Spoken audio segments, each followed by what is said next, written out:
Bismillahirrahmanirrahim. Wa bihi nasta'in wa alayhi natawakkal.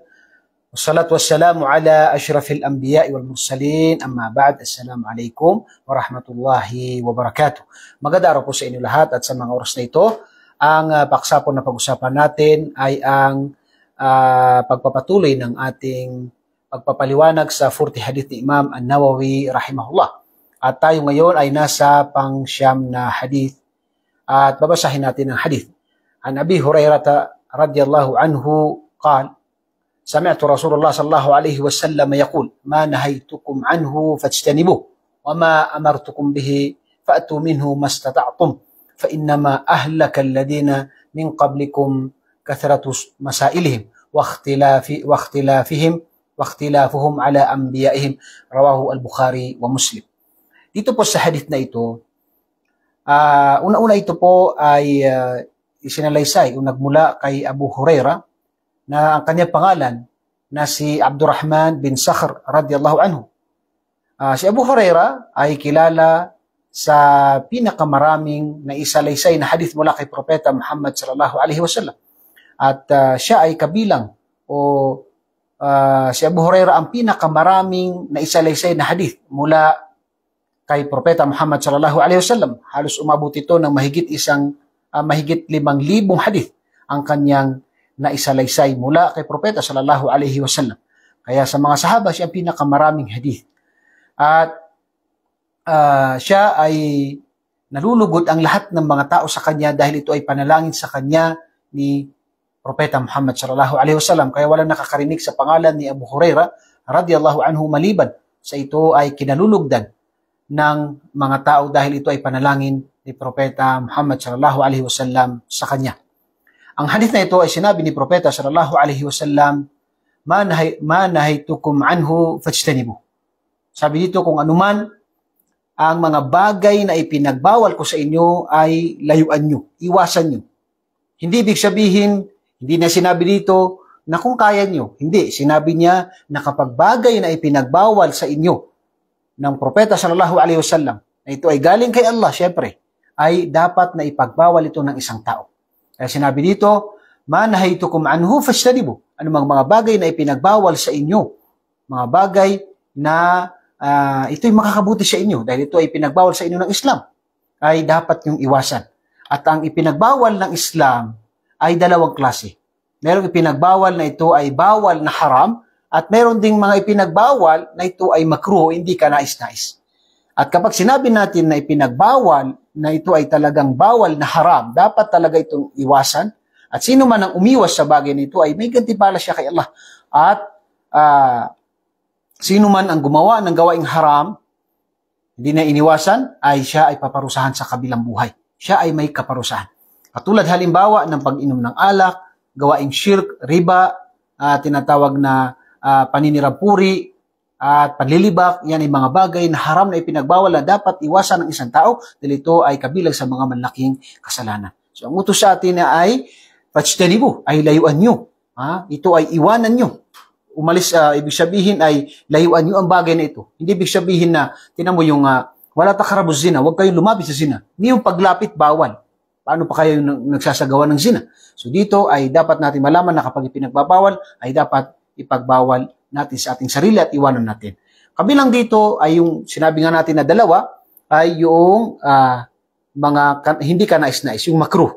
Yung mga bagay na sinabi ni Propeta na ipinagbawal niya pero hindi ibig sabihin na kapag ito ay nagawa ng isang tao ay siya ay magkakasala. Ngunit ito kapag iniwan ng isang tao ay siya ay tinatawag na magkakaroon ng gantimpala. Halimbawa, habang naghihintay ng sala o kaya nakikinig ng khutbah ay nakaganito, tashbik. Yan ay makruh. Yan ay makruh. O kaya ay kapag nagdarasal ay tumitingin. So yan ay tinatawag na makruh. Hindi masisira yung gawain na yun, yung gawain na sala. Ngunit kapag ito ay iniwan ng isang tao ay magiging mas maganda kanyang pagsamba at kapag ito ay iniwan ng isang tao ay magkakaroon siya ng gantimpala mula kay Allah subhanahu wa ta'ala. So meron po dalawang klase na ipinagbabawal ni Allah dapat nating layuan. Bagay na ito ay haram. Ito ay dapat na iwasan dahil ito ay kabilang sa mga kasalanan at yung mga bagay na tinatawag na makruh, ibig sabihin hindi ka nais-nais, at ito ay dapat iwasan ng isang tao. Ngunit kung magawa ito ng tao ay wala siyang kasalanan doon. Pero dapat din niyang iwasan, sikapin na iwasan ng bagay nito, yung mga makruh o yung mga hindi ka nais-nais. Pero yung haram, pag sinabing haram, tulad ng riba, tulad ng zina, tulad ng tinatawag na panlilibak, at iba pang mga bagay na pinagbabawal na haram, ay dapat iwasan ito ng tao at dapat niyang layuan ang mga bagay na ito. Nabanggit rin sa kasunod ng hadith na wama amartukum bihi fa'tu minhu mastata'tum. At anumang mga bagay na inubliga ko sa inyo, anumang mga bagay na ito ay inubliga ko sa inyo, ipinag-utos ko sa inyo, ay fa'tu minhu mastata'tum. Ay gawin nyo kung ano ang makakaya nyo.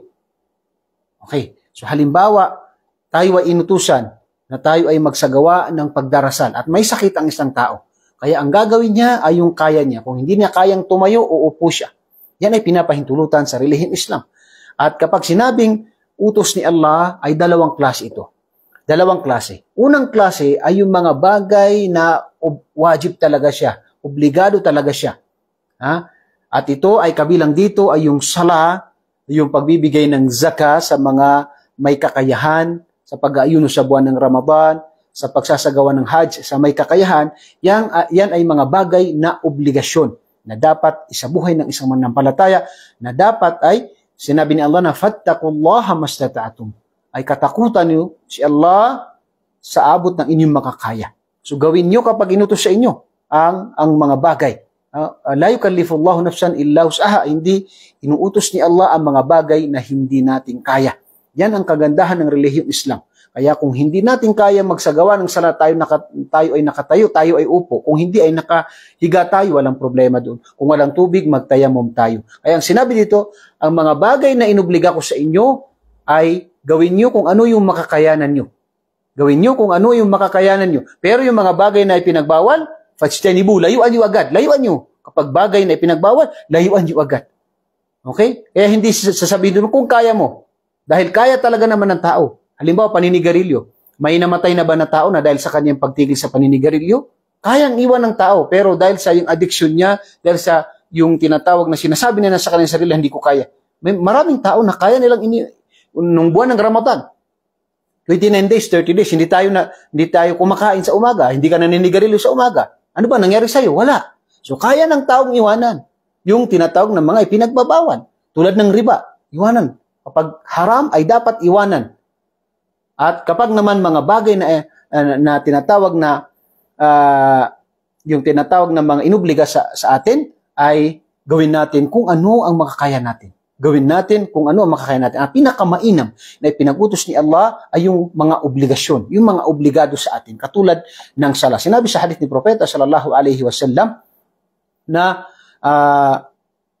sa hadith Qudsi na sinabi ni Allah, qala Allah azza wa jalla, ma taqarraba 'abdi ilayya bi shay'in ahabbu mimma aftaradtuhu alayhi. Okay, sinabi ni Allah subhanahu wa ta'ala sa hadith Qudsi na walang pinakamainam na bagay na ginawa ng tao, pinakamainam kay Allah subhanahu wa ta'ala na kanyang gagawin maliban sa kanyang mga obligasyon na inubliga niya sa isang tao. Katulad halimbawa ng sala. So, mas mainam kay Allah na ikaw ay magsagawa ng 5 sala kaysa ikaw ay magsala sa gabi nang hindi ka natutulog.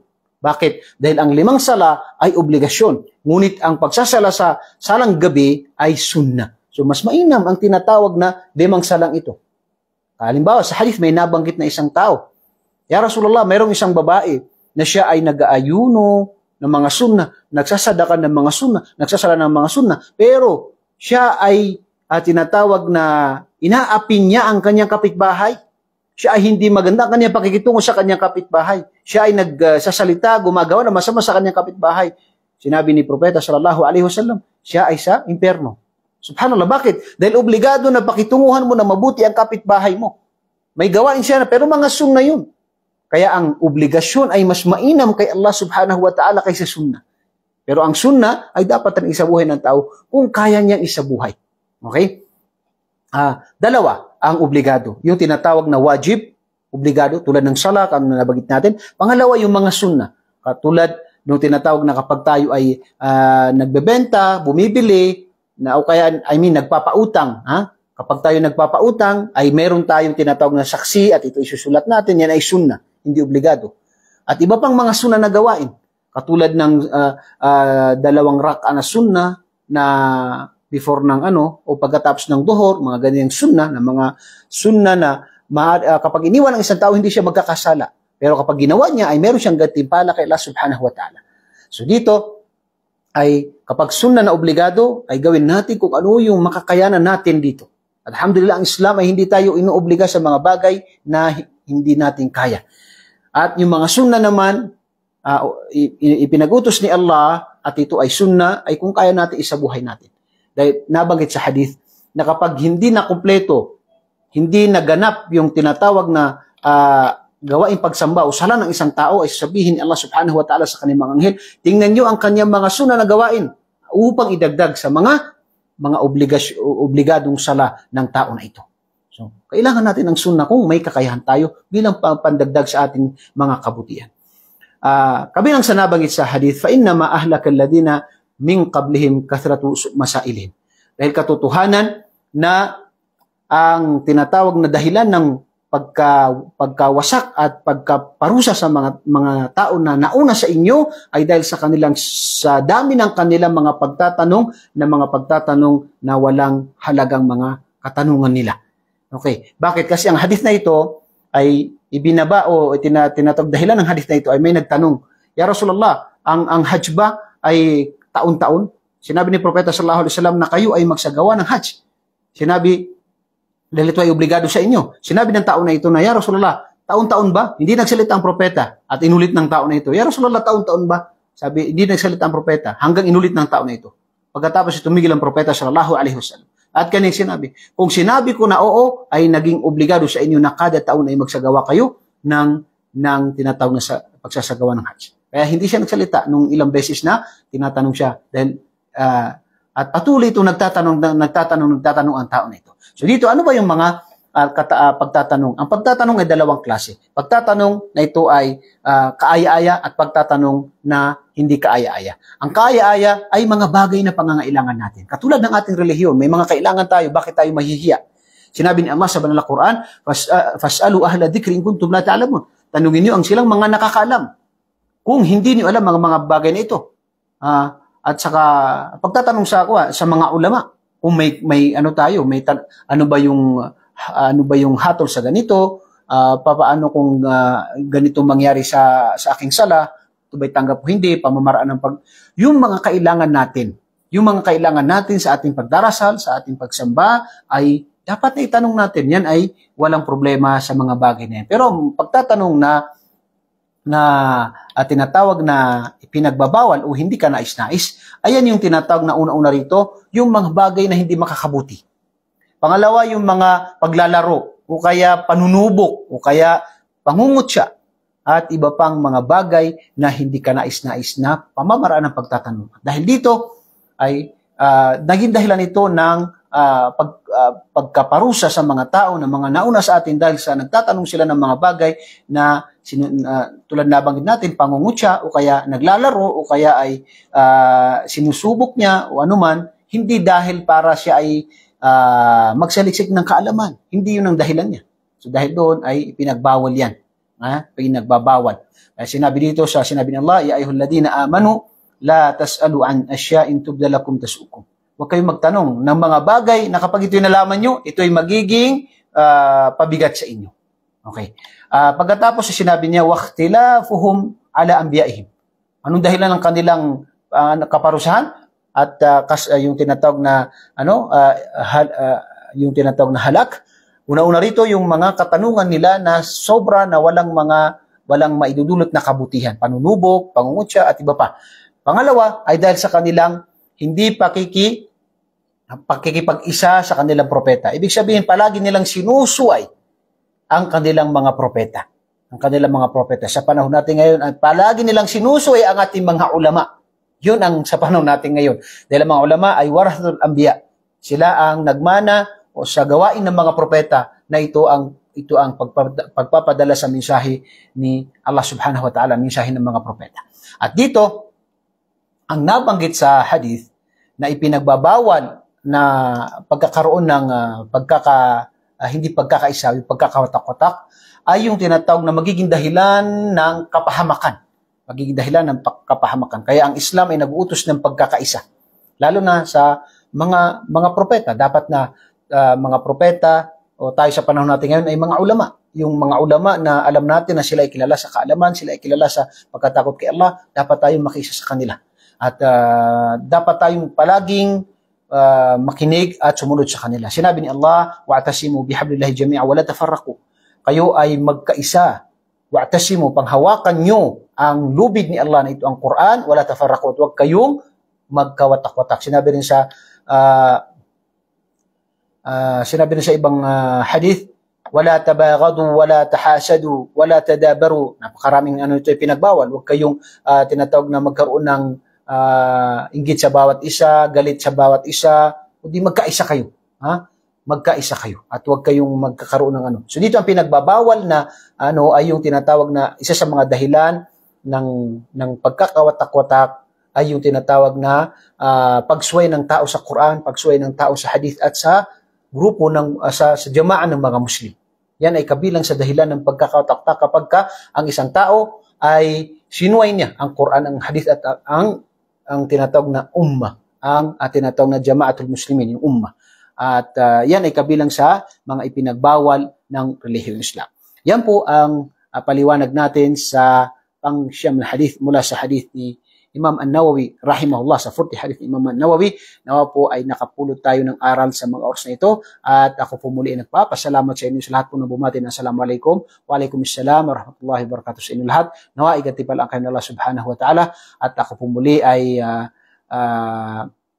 humingi sa inyo ng nawa isubaybayan natin ang iba pang mga live lecture natin na kung saan kabilang dito ang ating mga pagpapaliwanag sa hadith ni Imam An-Nawawi rahimahullah, at hilingin natin kay Allah subhanahu wa ta'ala na ito ay tanggapin niya ang ating mga gawain na mabubuti at tayo ay mabilang sa mga tao na nakakarinig ng kabutihan at ito ay sinasabuhay niya. Ako po muli ay nagpapasalamat sa inyo lahat at bumabati na Assalamualaikum warahmatullahi wabarakatuh.